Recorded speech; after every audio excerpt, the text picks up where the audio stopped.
From Kansas State University, this is Agriculture Today. Eric Atkinson here. In the lineup today, K-State's Dan O'Brien with the latest on grain price basis trends at local Kansas delivery points as fall harvest is underway. And Dan will talk about one reason that China may remain a prime customer for U.S. feed grains and soybeans for a while. Also, K-State's Dorivar Ruiz-Diaz will be in to talk about the merits of including In-Furrow Phosphorus when planting wheat this fall. He'll tell about what K-State research says about the yield response to that starter phosphorus. And K-State's Chip Redmond provides an update on the weather and climate information currently available to you at the Mesonet website out of the K-State Weather Data Library. All that and more ahead on this Agriculture Today.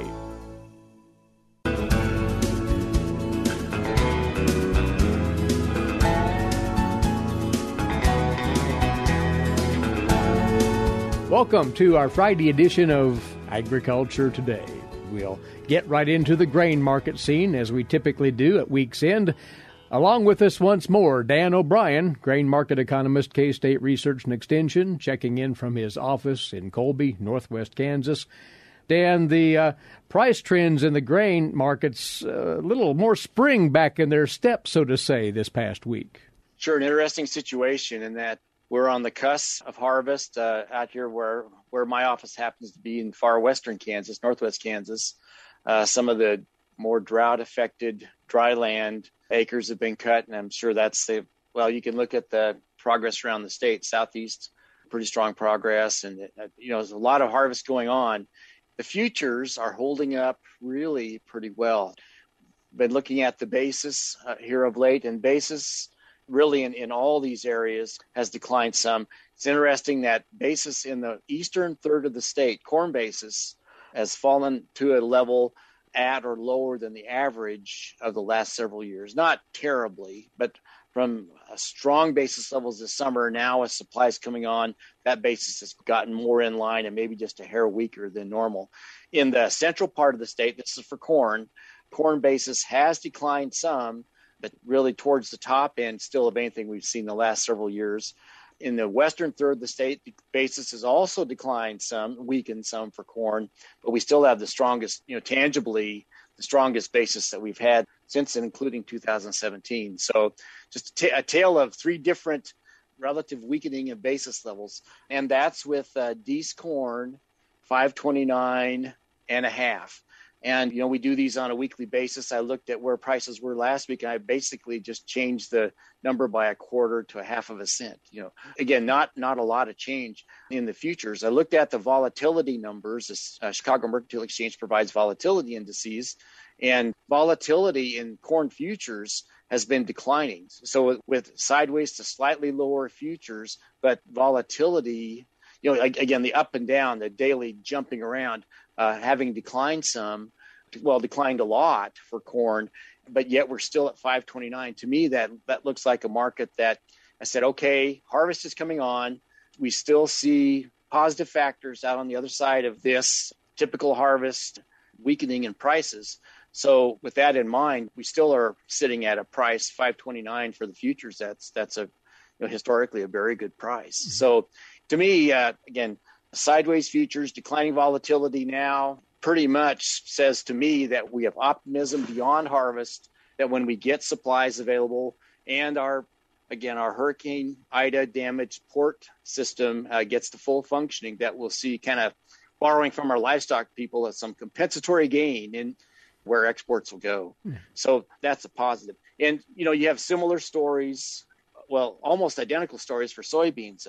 Again, 1284. Again, we're used to seeing now 13s and 14s in those numbers, but 1284 still historically a pretty good price for a close yesterday for November soybeans. Again, if you look at the trend downwards, a little bit more than corn, but volatility really dropping off for soybeans. But yet we're holding up at 1284 and really pretty similar situation. It is interesting for soybeans. You've got total sales for this marketing year, sales and shipments together, about 852 million bushels. That's about 41% of the way to the USDA's projection of 2.09 billion bushels, and we're only we're about 3 weeks into the marketing year. So we're at 41% sold ahead, and we've just started the marketing year. So I think that number is part of what's fueling the underlying support for futures prices at this time. And the corn number, again, 40% of the way to the USDA's projection in terms of what's bought ahead and the little bit that's been shipped with, again, only 3 weeks in, about 6% of the year marketing year. To complete that loop, for soybean basis around the state, we have seen basis weaken in different areas. Again, surprisingly, perhaps, still the stronger areas, as we come down, as we weakened in our basis levels in the central part of the state, particularly for Salina holding up decently, Topeka holding up decently, even Colby holding up. You do have Columbus probably falling more relative to where harvest basis levels have been, but still not terrible. So if we had a complete washout coming in the markets, I think local grain elevator managers would respond more, and we'd see all that much more weakness in that basis level. But given what's bought ahead, anticipation of strength, again, once we get soybeans available, we have it more of a free flow in coming through the Gulf, and we see how the current wet situation, high Chinese corn and soybean futures actually play out.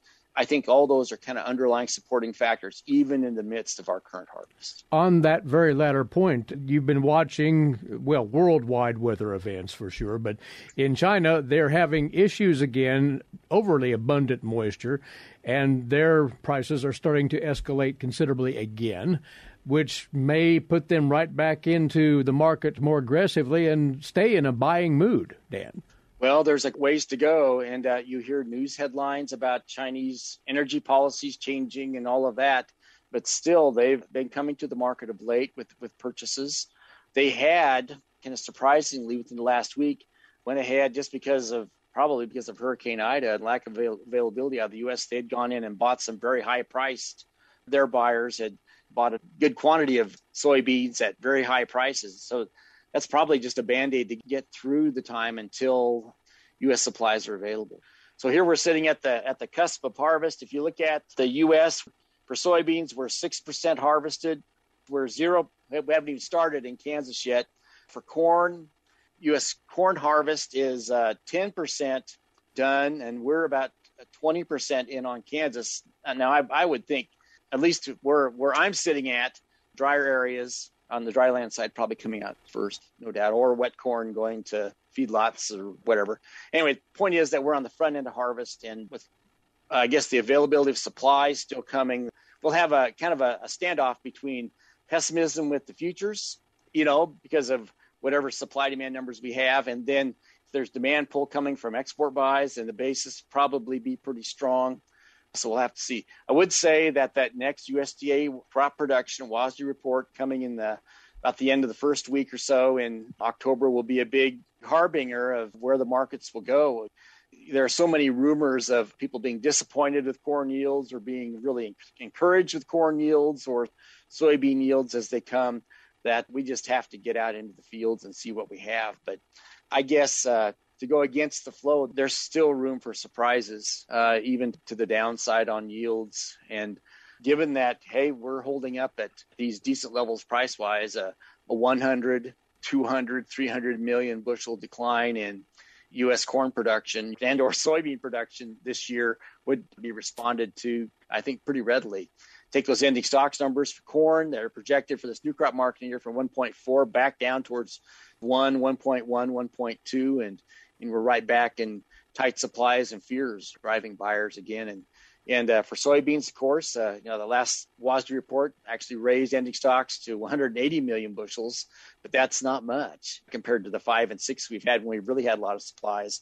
So 30, 40 million bushels lower for U.S. soybean production. I think I said hundreds. It's probably more in the 50 to 100 range. If we get surprise on the downside there, then you're back down towards 100 million bushels and scrambling again. So I guess maybe if there's anything that weighs on my mind, Eric, in those markets is that this signal of declining volatility, of no worries about where we're going is our current situation. But either from the demand side or the supply side. There's still room for shocks that could come in and break that docile narrative of the market and give us some surprisingly high prices. And probably the biggest issue would be some surprise that come out of the October or the November crop reports to the downside for the size of the U.S. crops. All of this, Dan, serves to say that producers can afford to be patient with their harvest time marketing, whatever form or fashion they choose to follow.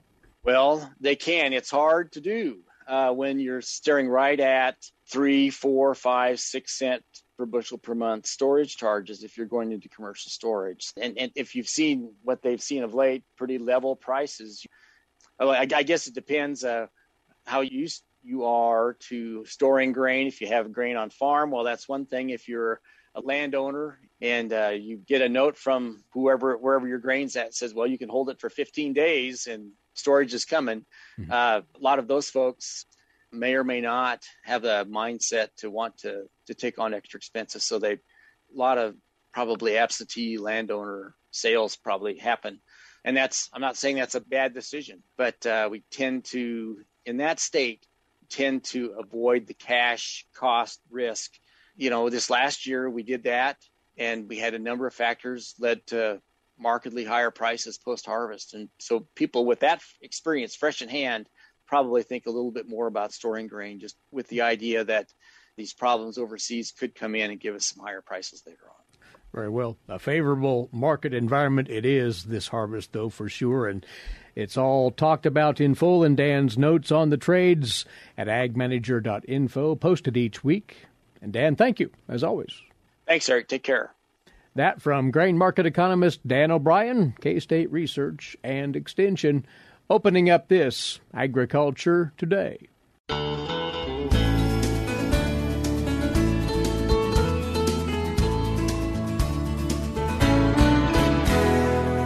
We're back now on this Agriculture Today, and with more input for you now on winter wheat seeding, and this time from the nutrient management point of view, for we've brought by once again crop nutrient specialist with K-State Research and Extension, Dorivar Ruiz-Diaz.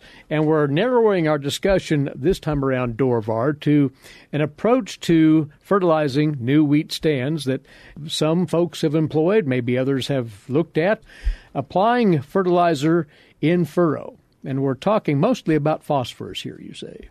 Yes, Eric. As you know, wheat is a crop that is highly responsive to phosphorus. So it is a nutrient that we need to pay very close attention to ensure we have a good establishment and ultimately good yields. Especially if we have soil test values that are a little bit on the low side, we definitely need to be thinking about the most efficient way to put that phosphorus fertilizer. Of course, fertilizer prices are higher this year, and so we really want to see what will be the most efficient way to do that. And yes, in-furrow is one of the ways to apply efficiently. Obviously, we're putting that fertilizer close to the roots where it's needed, and we tend to see excellent initial growth, initial establishment, especially in the winter months. We have a good tillering development from phosphorus fertilizer application in furrow. So this is something I will definitely encourage to pay attention to. There are many options there and possibilities to do this, including different sources that we can consider and different nutrients. But of course, the main focus, of course, is phosphorus. Let's go through some of those considerations. Sources being one of the primary things here, as you said. There is some flexibility here. It may depend on your method of seeding, though. Yes. Typically, of course, we are talking about dry fertilizer. In this case, we're using air seeders. We can easily put dry fertilizer. So the most common ones will be MAP or DAP, which is two of the most common ones.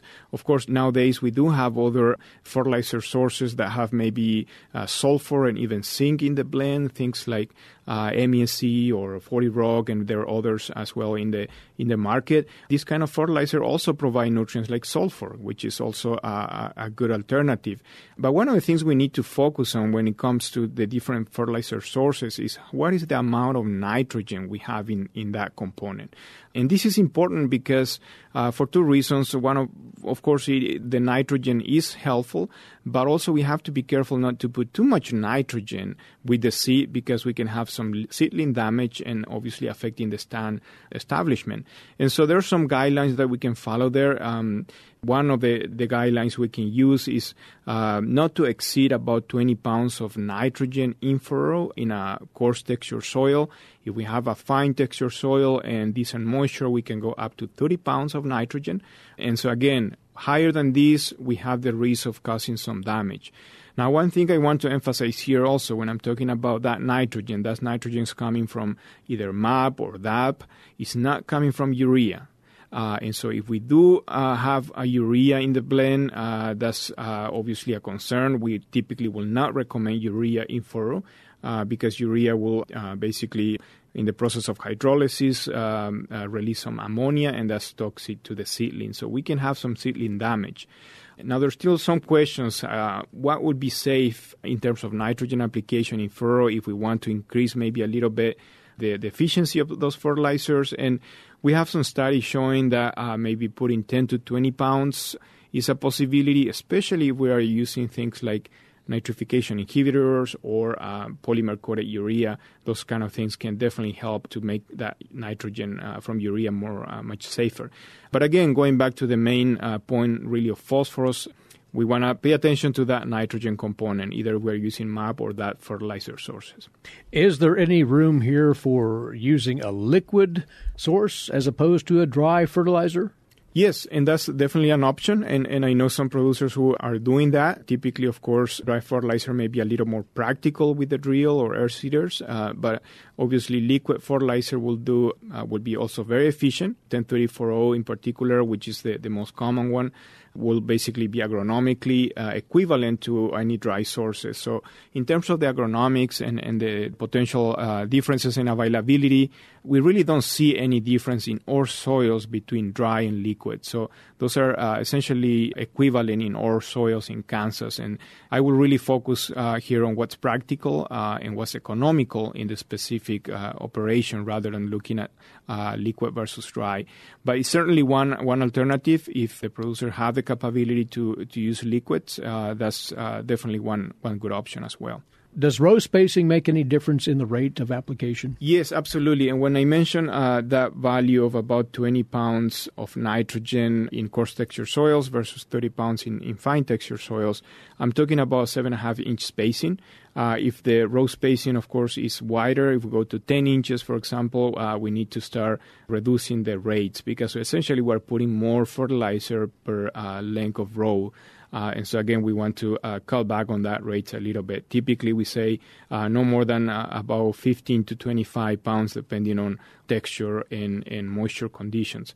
But in a 7.5-inch spacing, 20 to 30 pounds of nitrogen is typically the recommended rate. This advantage that using a starter phosphorus application can provide has been looked at through studies here at Kansas State rather thoroughly, and the yield response here, it can be notable, you say. Yes, Eric, and this is a very good point. And we've been talking about starter fertilizer. And typically when we think about starter fertilizer, we talk about lower rates of fertilizer. However, in the case of winter wheat, as we just discussed, we can put pretty high rates of phosphorus.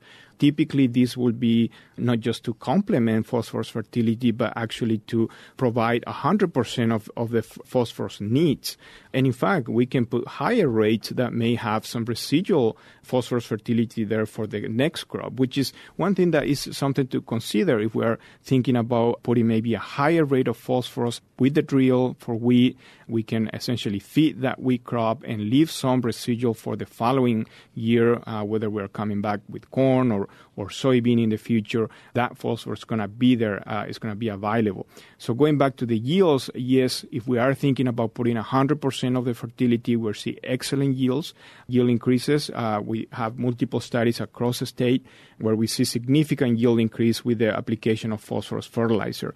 And this can easily vary in the range of 15, 20 bushels depending on soil tests, and even higher for soil tests are low. And so this goes back again to soil test levels. If we do have soil test information and if it is low, we have the flexibility to put 100% of the phosphorus fertility with the drill and provide that yield benefit. Again, we are giving multiple benefits here in terms of establishment in the fall, tillering, putting that phosphorus where it's needed, and at the same time providing 100% of the needs. If one chooses, Dorivar, to mix or blend that fertilizer product in, dried fertilizer, with the seed, there are some added management considerations here, though, are there not? Yes, we've done this evaluation. Of course, the most practical option will be to do applications with air seeders where we can basically be applying that phosphorus in furrow. But if we don't have the capability to do that, we can essentially blend the fertilizer, the dry fertilizer, with the seed and plant it this way. This is something we've done in the past at K-State for evaluation, and essentially we see very good results, similar to what would be in an in-furrow type application. Obviously, the seed and fertilizer are going in the same furrow. One of the considerations there is, and the typical question is, how many days can we leave that blend sitting there without causing any problems? And we evaluated multiple treatments going all the way to 2 weeks. And in our trials, we haven't seen any negative effect of leaving that blend basically sitting for up to 2 weeks. After that, we start to see perhaps a little bit of an issue. One thing that we have to keep in mind also is that this is assuming that relative humidity is not high, we don't have any rains or anything, which is typically in this time of the year we tend to be pretty low in moisture. And so again, that's ideal condition to leave that blend there sitting. If we don't finish today, we can come back in the next day and continue planting that seed fertilizer blend. And again, no negative effects, and we see excellent results in terms of yields if the soil test is low and phosphorus is needed. Just for clarification here, higher humidity conditions lead to caking of that product, or can, in the drill hopper. Yes, and that's typically one of the main challenges. Really, the physical property of that blend is one of the main problems. But again, in terms of establishment and potential damage, we don't see any issues. In any event, one, to close here, Dorivar, should definitely give phosphorus applications due consideration upon planting wheat. The advantages in getting that stand going well as eventual yields, have been quite clear. Yes, and particularly, again, I will emphasize this year with the higher fertilizer prices, this is something I will definitely consider because it can essentially maximize the phosphorus use efficiency, establishment of the wheat crop, again, especially in a little bit drier conditions as well. Having that root system develop quick is something that will be highly beneficial.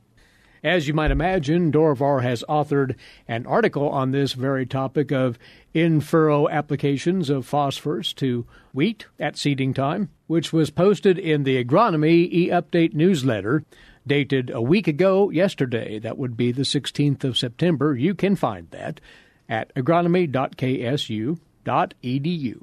Dorivar, much obliged for coming by. Thank you. Crop nutrient specialist Dorivar Ruiz-Diaz of K-State Research and Extension with us on this part of Agriculture Today, and we'll be back after these moments away on the K-State Radio Network.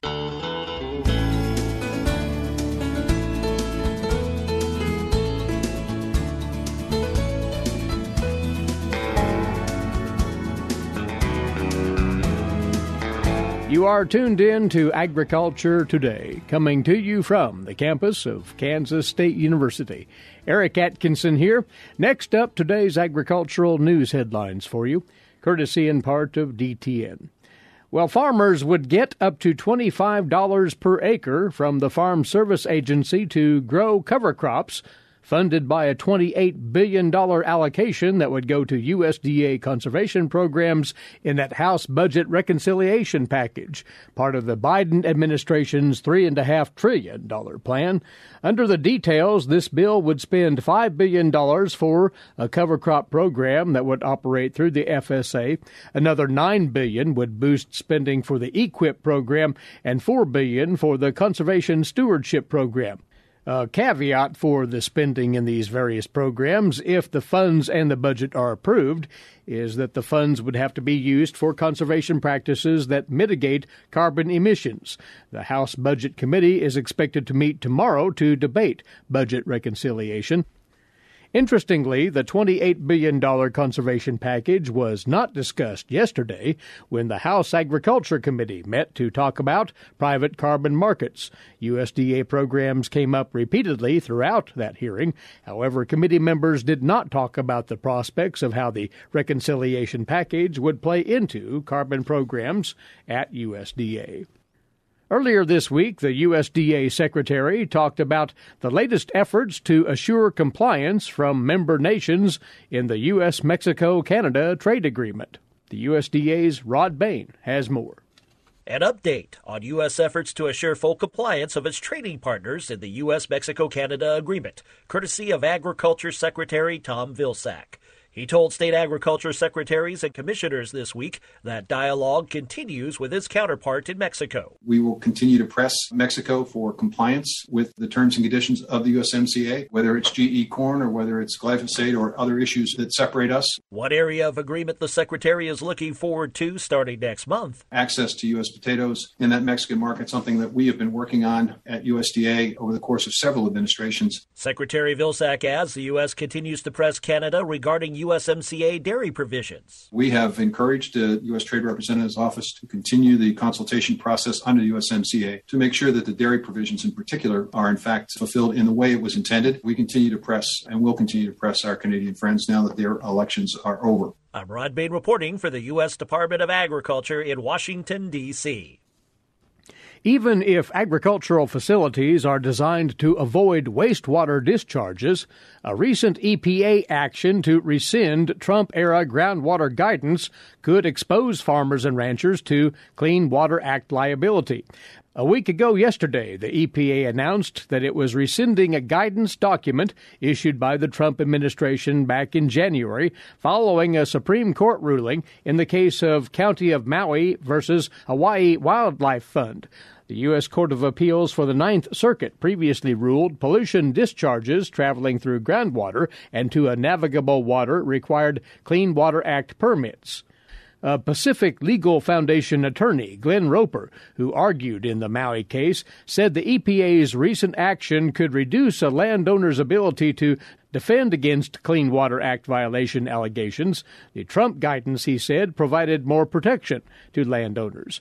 Roper said this new EPA action may raise some concerns for farmers and ranchers because even if they design facilities or wastewater systems to avoid discharges, they still could face Clean Water Act liability for even small leaks of pollutants into groundwater that eventually connects to a navigable water. Now, Roper went on to say the EPA action doesn't necessarily mean that the agency will be regulating groundwater. He said even the Obama-era Waters of the U.S. rule expressly excluded groundwater, but he says he does think it indicates that the new administration will likely take a broader view than the prior administration as to when discharges into groundwater are the functional equivalent of a discharge directly into a navigable water. Coming your way now on Agriculture Today, this week's Kansas Wheat Scoop. And with that is Marcia Boswell. Marcia? The optimal planting dates for next year's wheat crop are now open across much of Kansas. But agronomists are cautioning producers to carefully watch and mitigate pest and disease issues as planting season gets underway. Due to the high variability in climate conditions across the state, the optimum wheat planting date varies depending on location. K-State has identified the best pest management planting date, formerly known as the Hessian fly-free date. In an Agronomy E-update on September 9th, K-State agronomists recognized while earlier planted wheat yields better in some years due to weather, producers should exercise caution with planting too far ahead of the optimum planting window. Excessive fall growth and fall tillering also could use up too much soil moisture, potentially leading to more drought stress in a following dry spring.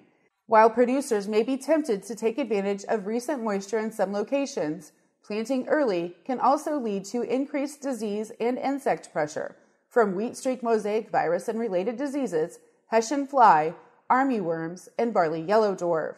The K-State Agronomy E-update for September 16th suggested 2021 was the year of the worm, referring to army cutworms that migrate from the Rocky Mountains back into Kansas each fall. This year's larvae are particularly abundant and voracious, feeding on just about any plants, including alfalfa and emerging stands of wheat and other crops. Fall army cutworms do not typically overwinter in Kansas, but a hard freeze or frost will be required to stop their spread, as seed treatments do not work well against this pest. As a result, producers should prepare to address both this current generation and another likely generation, as the wheat crop starts to emerge before winter temperatures set in. Wheat curl mites that spread wheat streak mosaic virus and other diseases also pose a serious threat to the Kansas wheat crop each year. The mites survive the summer on volunteer wheat and certain other grasses. As those plants die off, the wheat curl mites leave in search of new plants to feed on. The wheat curl mites are moved by the wind and can be carried a mile or more before dying, so make sure all volunteer wheat within a mile is completely dead at least 2 weeks before planting. Kansas growers should also strongly consider a seed treatment with both fungicides and insecticides this year. Insecticide seed treatments will help address vectors for diseases like wheat streak mosaic virus, while fungicide treatments are necessary to address seed-borne diseases like common bunt and fusarium head blight. Overall, Kansas producers have many factors to watch as they start to plant wheat this year. But with due diligence and conscientious management, the 2022 wheat crop will be off to its best possible start. For Kansas Wheat, I'm Marcia Boswell. Thanks, Marcia, and we'll return shortly with more after this. You're listening to Agriculture Today.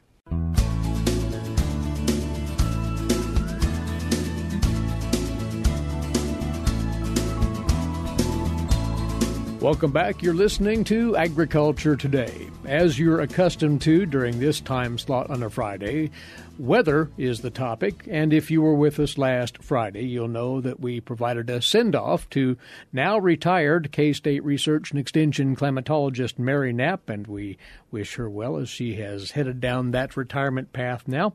We will continue, though, providing you, the latter part of each Friday's program, information about the weather and climate from the Weather Data Library here at K-State and the Mesonet program and all of that collectively.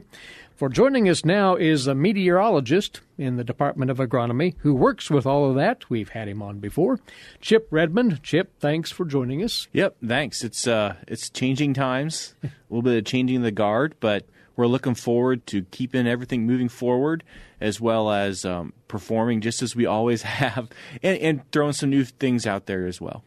And we want folks to know outright that Mary will be succeeded by a new climatologist at some point. That is in the works, you say. Yep, the job's out there. People can apply for it. So we are looking just to hire another assistant climatologist for the department and the Weather Data Library that'll take over most of her roles and be a great focal point for climate and weather concerns within the state, as well as within the department for both agriculture and really whatever the public needs.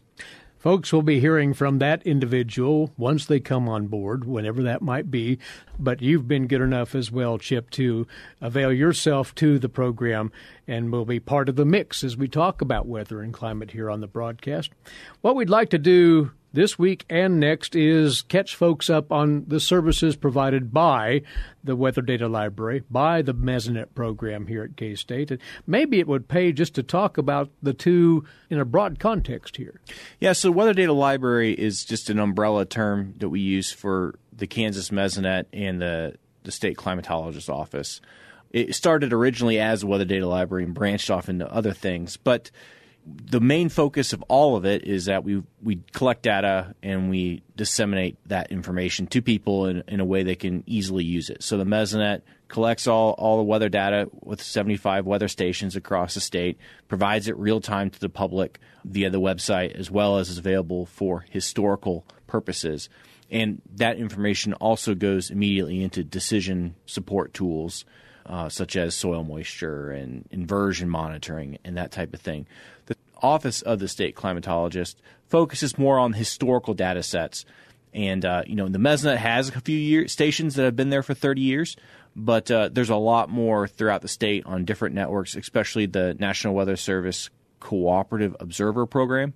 And some of those have been out in 100 years. So we take those different data sets as well as the CoCoRaHS data set, and we put that all together, and we We build summaries and reports on that information, compare it to climatology, as well as looking at the future and trends that could be seen, as well as, it's climate. It's 30-year chunks is what we look at that data. And so we look at changes with time, as well as using the current projected climate and relate it to the actual observations that we're seeing. And so we can provide people better performance reports, whether that goes into looking at crop performance to things such as just the nerdy, how much did it rain in the 1930s? Not much, but you can pull that information from there. And so that's assembling those data sets and providing that information is really what they focus on. And lest one have any doubt, you're working with massive data, aren't you?